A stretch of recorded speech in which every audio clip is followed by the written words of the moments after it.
Friends, welcome back to Drew Tutorial, and in today's video I'm going to show you how to use your Windows PC as a mobile hotspot step by step.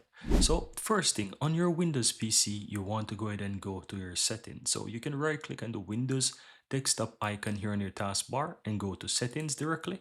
This will take you into settings. Now on the left hand side you want to click on network and internet, and then you want to look for mobile hotspot in the list here. You can click on that and it will take you into all of the settings. Now, the first thing before you turn this on, you need to decide how you want to share your internet connection. So if you're using Wi-Fi, you want to go ahead and click the drop down and select that. Now, as you can see, I'm using Wi-Fi, so that's the only option I will have here, and it will be automatically selected. Now, share over is how you want to share this, and there are normally two options. You have the Wi-Fi, and if you click the drop down, you have Bluetooth. Now, I suggest using Wi-Fi because this is faster.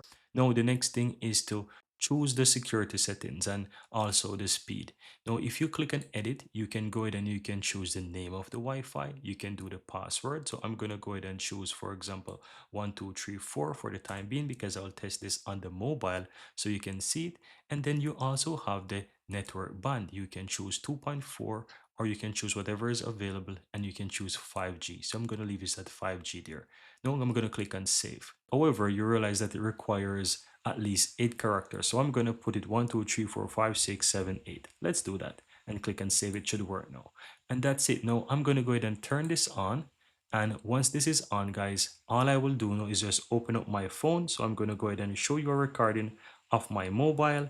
And now that I have my screen recorded, you will see that once I go ahead and click on the Wi-Fi option here from the top, you see that it now finds my Drew network. So all I have to do is just click on Drew, and then it's going to ask me for the password 1, 2, 3, 4, 5, 6, 7, 8. Then click on connect, and you will see that it now connects to Drew internet. So that's it, guys. As you can see, it's perfectly working. I can go ahead and I can open up my browser, and I can go to, for example, google.com, as you can see here, and it is working. And just to show you again, I'm connected to my Drew internet that I set up from my Windows PC. And that's how you go ahead and share your hotspot using your Windows PC to a mobile step by step. I really hope you find value here within this video, and if you do, don't forget to give this video a like. Let me know in the comments below, and don't forget to hit that subscribe button. Thank you guys for watching, and see you next time.